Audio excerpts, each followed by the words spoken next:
Female 27, wife, female 30, and I recently closed on our dream house, and it has the family torn. Years ago, my grandparents owned the family home, but when they died unexpectedly with a lot of medical debt and expenses, our family had to sell their house. It was heartbreaking and sad, and I decided as a small child that one day I would buy the house back. I shared those dreams with my sister. I met my wife when I was 18, and she was 21. Her parents owned a small rental that they allowed her to live in rent-free, just paying for the expenses. She invited me to live with her a year into our relationship, and we got married a year after that.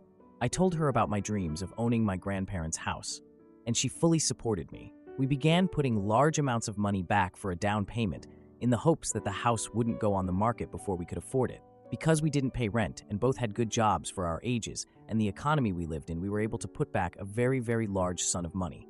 My in-laws also offered us a sum of $75,000 for the down payment, and in total, we put back about $185,000. About 20 years after my grandparents passed away, their house finally went back on the market at a massive price. The house itself is huge, with 6 bedrooms, a large lakefront estate, and several features including a pool and small guest house. We knew that this house would have a huge price tag, and we skimped and budgeted for 9 years to afford my dream house. My sister was also house shopping at this time, but with a much smaller budget. Her and her husband have children, student debt, and rented for the past several years, and were not able to put back money in the same way my wife and I were. When our grandparents' house went on the market, I sent the link to my sister and said that we were finally getting our grandparents' home back in the family. She was very excited and said as much, and that was that. My wife and I moved forward, visiting with the owners and real estate agents, having it inspected and made an offer. They accepted, and we were absolutely over the moon. Throughout this whole process, my sister kept saying how excited she was to have the house back in the family and how nice it will be for her children to know this house and grow up in it like her and I did. Our grandparents' house was the location of every birthday, holiday, gathering, and reunion, and my wife and I planned on making it that way again, which was why what my sister said didn't raise any red flags. Weird that she'd phrase it that way, but not concerning. We had a BBQ at my parents' house to celebrate the final closing of our house. During the dinner, my mother-in-law offered to kennel our dogs while we were in the stages of moving to keep things easier and them safe. And that was when my sister piped up. She asked why our dogs needed to be watched when the real issue was her kids. My wife asked what she meant, and she said that her kids will need more supervision than our dogs, and that she was confused as to why we'd be so busy that our dogs needed watching. I told her I was the one confused. I didn't know she was helping us move, and that if her kids couldn't reliably be left to their own devices, then she absolutely did not need to help us pack. My sister proceeded to ask why my wife and I would be packing. I told her the obvious: we just closed in a house. For length reasons, I'll leave out a lot of the back and forth, but here's the gist of it. My sister had it in her head that we were buying the house to either A, rent to own it out to her family, or B, transfer the title to her name and have her pay us back in time. Yes, that is literally what she was thinking, despite us never discussing anything like that once. When I told her that was not happening, my sister threw a fit. She was pissed because this was her dream too, and that it wasn't fair that only one of us could live it. That since she had children, they deserved to grow up in the family home. And what did my wife and I even need all that space for? My wife told her that it isn't the family home anymore. It wasn't left in a will. We purchased it, and now it is our home, and we decide what we will do with it. My sister told my wife to shut up and that she had no say in this family discussion. I informed my sister that if she spoke to my wife that way again, we would not be having any kind of contact with her anymore. That she doesn't get to assume we're giving her a house and then throw a hissy fit when she's put in her place. And we left. My in-laws spoke to us on the matter a few times, but all told us we were in the right and that my sister was very out of line. I assumed everyone would agree, but if they did, I wouldn't be on this thread. I got texts and voicemails from my parents saying that we were out of line, threatening my sister. They told me they were disappointed in me for taking my sister's dream from her and that I don't have kids, so I can't understand her want to provide them with a good home and childhood like she had. That it's only fair we set up a way to give her the house and that we could afford to find something else. Even my more distant relatives have said that it was cruel of us to take that from her. I'm honestly super shocked and taken aback. I've seen stories similar to this on Reddit, entitled "People Thinking They Should Get Their Relatives' Houses," but I never expected to live it. This feels surreal, and I hate that we're starting this new chapter out on such a sour note. Am I the idiot for buying my sister's dream house? Edit. Wow, this blew up in such a short amount of time. thank you for your support, and if this continues to be interesting and not blow over, I'll definitely update. Yes, this unfortunately is a real situation. And in case anyone is curious, yes, the house is big and expensive, but it's severely outdated, which is why the size and features don't exactly match the price in today's housing market. Like, I don't think any owners after my grandparents renovated a single thing. Also, I am a woman, lol. Update. I can't read and respond to all of these comments, but thank you. I will continue to update, but since posting yesterday morning, not much had happened. I will add a bit more of what's happened since the B-by-Q. I haven't responded to any messages my family have left. I honestly didn't think this was that big a deal, but after scrolling through the comments for a while with my wife, we're both taking this much more seriously. A security system isn't an option at this moment. The house needs too much work at this moment to have cameras and such set up. They'd be in the way if everything else being done, we'd have to have them removed for several of the things we need done, and we don't even have internet access at the property at this moment. I will be scheduling meetings with some companies to start coming out and working on the property before we get to the cosmetics. However, we do have someone coming out to change the locks on Thursday. We won't be moving into the house for a bit since it needs so much work before we're comfortable. I've had a few people suggest the story is fake because the price of the house doesn't match the features. The house needs a lot of work. It hasn't been updated or worked on in years, and the price reflects that. Also, we are lucky to live in a state where property values haven't skyrocketed too bad. Now for a few comments before the update. Comment 1. Not the idiot. Your sister is delusional and has made up a narrative in her head that she is owed or entitled to certain privileges. Your parents are crazy for reinforcing that narrative to her. Good on you for taking your wife's side and not standing for the disrespect. Comment 2. Not the idiot. Why don't your parents care about your dream to own the grandparents' house? Why don't your family members care about your sacrifices to be able to buy the house? Is your sister the golden child who can do no wrong? Comment 3. It sounds to me like any future barbecues and family gatherings should be with your wife's family, and your family should be excluded until they can understand how delusional they're being. The idea that your sister just assumed that you would buy her a lakefront home is irrational. I would seriously question her mental state if she actually believed that would be happening. Now for the update. Thank you to everyone for being so supportive and offering advice. To those who suggested getting a security system in place, we are going to do that, but the house is not in a place where a security system can be installed. For the time being, we're looking into getting some battery-powered trail cameras as suggested by one Redditor. I can't find your comment in the sea anymore, but you know who you are. We don't have to worry about internet access, and they won't be in the way of renovations. We are restoring the house back to its original glory, pre-carpeted bathrooms and mismatched wallpaper. Besides fixing broken chute and upgrading old appliances, we'll be having the floors redone, paint, wallpaper, new windows, and opening up some walls that shouldn't be there. For the next 2 weeks, my wife and I will be meeting with people coming out to work on electricity, plumbing, and a few other things. And we do have a consultation with a home security company. Along with cameras, we're looking to get alarms and door codes and set up an access gate around the property. One of those that needs either a passcode or to be let in by someone in the house. We've already made an appointment to have the locks changed and aren't concerned about my family trying to squat there. My in-laws have allowed us to park their camper trailer on the property while work is being done, not only for peace of mind, but to avoid commuting back and forth multiple times daily. For the actual update, I was hesitant to post this update since it's so soon after my original post, but I guess enough has happened for it to be useful information. The events of the BBQ took place last week, but I only got around to writing it all out yesterday. I sent a message to my parents and siblings yesterday evening asking to meet up to talk things through and try and figure out what's wrong and what exactly the hell is happening. Earlier today, my wife and I met my parents and my brother's family at his house before my sister arrived. I let them know that if they tried to interrupt or control the conversation, we would leave.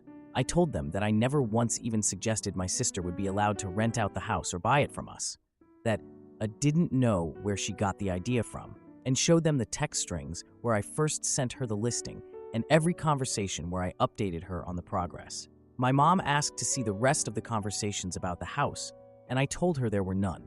She informed me that my sister told them all that we had made an agreement that my wife and I would purchase it and then rent it out to my wife's family until they'd paid enough to buy it, that we would live in the guest house and they'd get the main house. She told them that we had went back on our deal and had absolutely shattered her dreams of raising her kids in the house she grew up in. We gave our side, and it wasn't difficult at all to convince my parents that we were telling the truth. With the lack of evidence on my sister's part and absolutely no legal documentation, my parents didn't even attempt to try and back up what she told them. My parents were very apologetic and let us know that they never would have said those things to us had they known the truth and that they supported us 100%. My brother was supportive of us as well, but he was never one of the people harassing us over this, so his reaction is less important. Around then, my sister and her husband showed up. My brother-in-law is a doormat and will give my sister whatever she wants, so I wasn't expecting much from him. I asked her to produce any of the necessary evidence to prove that I told her we'd rent the house out to her, that her lie was ill-conceived, and that she better have a good explanation. She attempted to suggest that I had deleted the conversation, but when she couldn't produce said messages, either her story fell apart. She started crying, saying it wasn't fair that we got everything handed to us, and that we didn't need a house this big, and that we were rubbing our wealth in her face. So, to my understanding, she thought she could trick everyone into bullying us into renting our house out to her? I guess? Like some kind of fricked-in-the-head Scooby-Doo villain? Instead of using ghosts to scare us away, she's using a fake rental agreement that she didn't even attempt to make look or sound legit. We let her know that she had a lot of apologizing to do before we'd consider having a relationship with her moving forward, and that she wouldn't be welcome in our home for a long time. At the moment, our relationship with my parents is rocky at best, for obvious reasons. They let us know that they're here to support us if we need moving assistance or help with renovations, but it'll take some good hard thinking to decide if we're okay with that. We will not be giving anyone in my family a spare key, but my wife's parents will receive one for emergencies.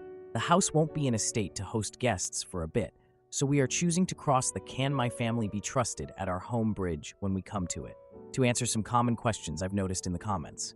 My sister obviously has some screws loose, but my parents don't really coddle her. She's what you can consider the golden child and the baby, but honestly, most of her antics up until this point were just one-upping achievements during our childhood or seeking more attention from our parents. She's dramatic, entitled, and a little selfish, but has never displayed this level of crazy before. Yes, we will get a security system, but not for a bit. No, my family will not be trusted with a key. Yes, I am a woman. I know it's crazy. How can two women be married? Lol. My wife and I do not have kids and will not have them in the future. My sister has done some odd things, but nothing as absolutely absurd as this. We will be meeting with an estate planner to put everything into writing. We plan on leaving the property to my sister-in-law and her kids with my mother-in-law as the executor of our estate for the time being. My sister and her family rent a small house in town. They aren't struggling per se. They each are college educated with good jobs, but children are expensive, and then adding in student debt and $2,000 a month in rent, and you aren't exactly living it up. Also, there's a surprising amount of people mad at my wife and I for being rich. We are not wealthy. My in-laws are comfortable and are generous enough to allow us to occupy their rental at no charge. They bought a new house decades ago and just didn't sell their previous one, so they allowed my wife to live there. The down payment was my wife's college fund from years ago. Her parents put money in it, but when she decided to go into a trade, they kept the money and saved it specifically for the purpose of a down payment. When we told them that the house was up for sale, finally they offered the college fund they had kept for her. We work good-paying jobs, but were able to save so much because we didn't have to pay $2,000 a month for housing. We did skimp and save, and we did damn well earn it. We lived below our means and spent years forgoing any kind of luxuries to afford something we wanted. So yeah, not as drama-filled as a lot of people were expecting or hoping. I don't see this as the end of it, not at all. But for the time being, my wife and I are focusing on dealing with our new house and not my sister. She's blocked on both our phones as of this morning, and I'm not sure when I plan on unblocking her. Edit to add some more information. We are leaving the house to my sister-in-law and her kids because my sister is the only close family member on my side with children. Neither I nor my brother have kids. I have cousins with children, but we are not close, not nearly as close as we are to my sister-in-law and her children. We aren't leaving it to my brother because he's in the same generation as us, and hopefully we won't precede him in death by decades, like we likely will, my Sills kids. A lot of people were upset or confused by this because I wanted the house back in the family. My wife's relatives are my family too. Our relationship with my parents at the moment is rocky because despite the fact that they apologized and support us, they still took my sister's side immediately with zero evidence to her claims. I figured that was obvious, but a surprising amount of people are saying they don't deserve that. I do plan on posting pictures and renovation updates of the house, but not for a bit. Because the sale is so recent, it's still floating around on some of the real estate websites and apps, and since the address is on those listings, it's not safe at the moment. When I said pre-carpeted bathrooms, I meant the era before they carpeted them. We're restoring it to before the 80s, that everything in the house seems to be stuck in. Edit 2. Damn, a lot of y'all don't consider your spouse's family your own family, and it shows. My family is not more important or a higher priority than my in-laws. My in-laws are my family too. When you marry someone, you blend families. The house going to my sister-in-law and her kids most definitely is keeping the house in the family because this is the family we created. Also, my in-laws made it possible to even achieve this, so if we were to go the who's more deserving of our property when we die route, my in-laws would be more entitled to it than my family. Am I the idiot for refusing to host my brother's wedding after being kicked out of the wedding party for rumored drug use? So I, male 37, have a younger brother, Tom, 26 mem, who's getting married in 3 months. A year ago, when he and his fiancée were planning their wedding, they were struggling to find an affordable venue. I own a vacation property with a large yard that's been used for a couple of small weddings before, so I offered it to him as a wedding venue, rent-free. My only condition was that I wanted to be part of the wedding party, which he agreed to. Everything seemed fine. Last week, Tom and I got into a small argument. It really wasn't a big deal, but a couple of days later, he texted me and said he and his fiancée decided to downsize their wedding party, and I was no longer going to be a groomsman. I was shocked because I thought this was set in stone a year ago. I called him to ask what was going on, and he said it wasn't personal, just that they wanted to keep things small and intimate and didn't feel like they needed me in the wedding party. I was pretty hurt, but I didn't say anything at the time. Then it occurred to me, if I'm not important enough to be in his wedding party, why should I host the wedding at my place? So I called him again and told him that since I wasn't going to be part of the wedding, they'd need to find another venue. Now, Tom and his fiancée are furious. They say they can't afford another venue at this point and that I'm ruining their big day. My parents are also upset and say I should just let it go and still host the wedding. I feel like I was doing them a huge favor, and they essentially uninvited me from being part of the most important day of their lives. I don't think I'm wrong to retract my offer, but now everyone's making me feel guilty. So, am I the idiot for canceling the venue? Idiot. This blew up way more than I thought it would. Checked my messages after work today, and holy crap. To answer a few questions I'm seeing repeatedly, why did I need to offer to loan out my vacation house to be in the wedding? Repeating one of my comments, my brother and I have had a little bit of a rocky relationship most of his life. Our age difference has always been an awkward amount, and I think he's jealous of my success in life too. He's done okay, but I've climbed the corporate ladder pretty quickly in finance, and I think a lot of girls he's dated have had crushes on me, being his older brother and the more successful one, and that bothers him. He picks small things to get mad at me about because of his jealousy, and I felt like if I made it a condition of lending out my place, he would let me be in his wedding. 2. What did you get into an argument about? He got upset at me because he thinks I don't do enough with our parents, but I travel for my job, so it's harder for me to be there in person. I also help them out financially, which he never considers as helping out. They haven't saved as much as they probably should and are getting closer to retirement, so I help them out with some bills so they can put more in their 401k accounts instead. But I guess that isn't enough. He always finds something to say I'm doing wrong. 3. Are you still invited to the wedding? Technically, he only said I'm not in the wedding party, but it feels like such a slap in the face at this point, and it definitely feels like he doesn't want me there. I'll try to talk to him again to see what the real issue is, because downsizing seems like BS to me. Now, for a few comments before the update. Comment 1.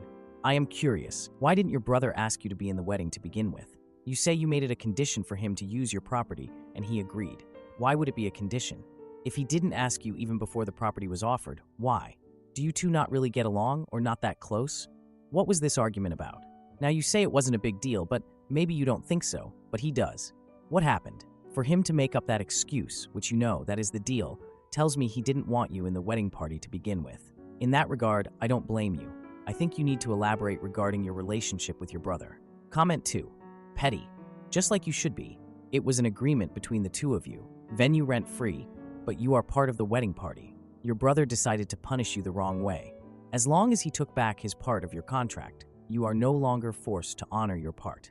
But it's too late for them to find something. You should tell them that as long as your brother can't honor his part of your deal, you're okay for them to do the venue at the same place, but for X amount.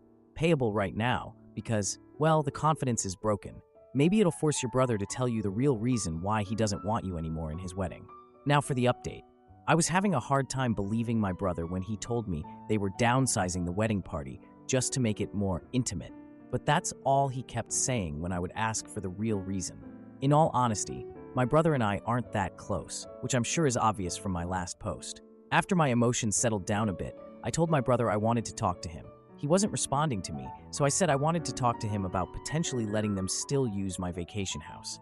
Not totally the truth, but it seemed like a good way to get him to talk. He finally responded, but said I couldn't come over. He would only meet me somewhere public, which seemed weird. We ended up meeting at a bar late last night that I liked near my place, and I straight up just asked him why he was really kicking me out of his wedding, and I would only consider letting them use my vacation house if he told me the truth. He was getting pretty fidgety and looking away from me, and finally told me the truth.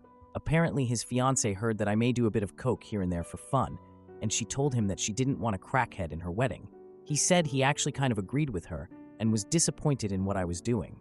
I told him if I'm too much of a crackhead to be there, then they really shouldn't want to use a crackhead's house for their wedding, and I left. I don't really see how it impacts them what I do in my free time, but I really don't care to be there now, if that's what they think of me. I haven't said a word to him since then, but I'm guessing I won't be hearing from him again soon. Edit. To answer some consistent questions/comments. Oh, you must be a drug addict. I do coke maybe a handful of times a year recreationally with some people that I party with. Obviously, this gossip traveled through the grapevine where circles overlapped and got to them somehow. I wasn't discovered because I'm an addict. Like some have said, it's more common than you think. You'd be surprised who does it. 2. You must have a drug problem for them to react that way about it. My brother's fiancée comes from a very religious and conservative family. They think anyone that does a hard drug must be a degenerate and is going to hell. That's the funny part about her calling me a crackhead. Crack is whack. She clearly doesn't understand. Coke is different, but I'm not going to go on a mission to educate her. It would be wasted effort on my part. You can be successful in life and recreationally use drugs. The two aren't mutually exclusive. Honestly, pretty much anyone I know that does coke has plenty of money and a great job, or they married someone rich, inherited money. Final comments. Well, after scrolling through a decent amount of comments, I've come to the conclusion that I'm obviously a terrible douchebag with an enormous drug problem that only thinks about myself and is extremely conceited. Some parts of that may be true, but I do care about my family and try to help my parents in the way that I know how. For those of you that are familiar with Fight Club, I am a single-serving friend kind of person. I don't really get close with many people, and I have a hard time staying in one place. That's why I have a job where I need to travel all the time. I like the variety and the challenge of it. Settling down, having kids, all that makes me super uncomfortable. Obviously, I'd be a terrible father, so there's no way I'll have kids. Snip, snip. My brother is a settle-down kind of guy, and thinking about it, that's probably why he doesn't like me. I wanted to be a groomsman for him because I wanted to be a part of something in his life, but in a capacity I can handle. One last note, I've got awesome parents that love me for who I am, and they know I love them even if I'm not around a ton. They worked super hard to raise us and give us everything we needed when they came from a poorer background. I help them how I know I can. Not everyone shows they care in the same way you do, so chill and don't think I'm in butt because my way of caring is mostly financial. Peace out, friends. Am I the idiot for refusing to share my vacation with my fiancé's ex-wife? I, female 32, have been with Kyle, male 37, for 2.5 years. We got engaged 6 months ago. Kyle has been divorced for over 5 years. He was married to Elena, 37F, and they have a son, Grayson, 8M. Elena also has a toddler, Ella, from a guy she met after her divorce and briefly dated. Grayson is a wonderful little kid. He has his own room in our house, and he is so loved by all of us. Kyle and Elena are good friends, and they co-parent very well. The problem I have is that she seems to be everywhere. Besides holidays and birthdays, which I understand, Christmas, Grayson's birthday, Thanksgiving, Elena and her baby are pretty much invited to any family functions, such as Kyle's birthday, Kyle's parents' anniversary, my birthday. Yes, Kyle invited her to my birthday, our camping trips, and more. I have talked to Kyle many times, but he thinks I'm being insecure for no reason and making a big deal out of nothing. Recently, I booked a trip to Mexico for January for me, Kyle, and Grayson. Kyle told Elena that during the last week of January, we would have Grayson for an extra week since he was coming with us to Mexico. Apparently, Elena managed to ask him about our trip dates and details. Then I saw on Facebook that she was posting about swimsuit shopping for her upcoming trip. Kyle texted her and asked if she was going somewhere that week too. She said she researched our hotel, and I took advantage of the same deal as you guys. So I guess we will see you there, haha. I told Kyle that we should cancel the trip, but he said we can't because the tickets are non-refundable. I told him I won't go. I want for once to have a family vacation without his ex-wife. But Kyle thinks there's nothing we can do now. I feel like we need to address this for future plans and be more clear about boundaries. Now for a few comments before the update. Comment 1. Not the idiot. There's good co-parenting, and there's this. It's nice that they are friends, that they and you are great with Grayson. But you not getting any alone time will drive you apart. And Elena is reveling in it. Elena is a single mom and probably wants to get back with Kyle. This isn't right. Your BF is not looking after you properly. He needs to buck up, or this will not work for you and Kyle. Comment 2. I'm not sure why you want to stay in this very bizarre relationship. He invited her to your birthday. So many red flags. I'm not sure which of you or him are the most clueless. I'm betting on you. He knows exactly what he's doing. Time to move on and find a man who is for you and your little group. I'm surprised that you have lasted this long, being the side piece. Then the original poster responded with, yes, because we are on friendly term. Apparently he thinks we are friends. So of course she should be invited. Now for the update. First of all, thank you for every single comment. I read all of them. Kyle came home late last night since he was working on a project with his coworker. He saw me awake and was surprised, asking, is everything okay? I said, we need to talk. I basically told him that either he tells Elena to cancel her trip and establishes boundaries, or we are done. He responded, oh my God, are you still on this? And then added, I'll talk to her for future events. Let it go, for F's sake. I said, no, this has been my life since we met. She and her baby are always in my hair. I get upset. You convince me to let it go this time, and then it happens again. I reminded him that last June, we hosted Elena's baby's birthday in our backyard and paid for and did everything, and you told me to let it go. Where is the limit? Will she be invited to our wedding and be in the bridal party? Will she be at our honeymoon? Will she be in the delivery room when I give birth? He said, we are both tired. Why don't we talk tomorrow? I told him I couldn't wait until then. Will you ask Elena to cancel her trip and tell her about my boundaries? He said, I can't make her do anything. She's no longer my wife. I can tell her you don't like her and can't stand her. Happy? I replied, I don't feel like I'm ever going to be your wife. She is more your wife than I'll ever be. She just doesn't like to put out, so you got me for that. That's how I feel. I feel so unloved. If we break up and Elena takes you back, would you get back together with her? He said, stop. You know how much I love you. Why are you saying this nonsense? I asked him again and again. Finally, he said, what do you want me to say? That if I'm single, will I work things out with Elena, I guess? I got my answer. I gave him the ring and said, I'll leave tomorrow morning. He said, what? Are you serious? What is going on tonight? He started talking about how we were going to get married and have babies.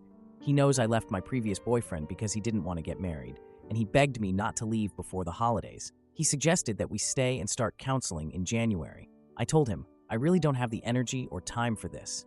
He started crying. I was awake all night, crying on and off. In the morning, he made me breakfast and hugged me, which was so uncomfortable, and said, please don't end it permanently. Let's be in touch and work on our relationship. I told him, no, I just can't, sorry. Again, he cried and left for work. I talked to my brother in the morning, and he and his girlfriend will let me stay with them until I find my own place. I wrapped the Christmas gifts, mostly for Grayson and him, and left them under the tree so they can open them on Christmas morning. He asked if I'd at least join them for Christmas morning. I said no. As for the tickets, they were on my credit card. I'll call Air Canada today to see if I can transfer them to my brother and his girlfriend. I'm so grateful to them for letting me stay at their place. If you enjoyed today's video, then you'll like these too. Thanks for watching, and have a great day.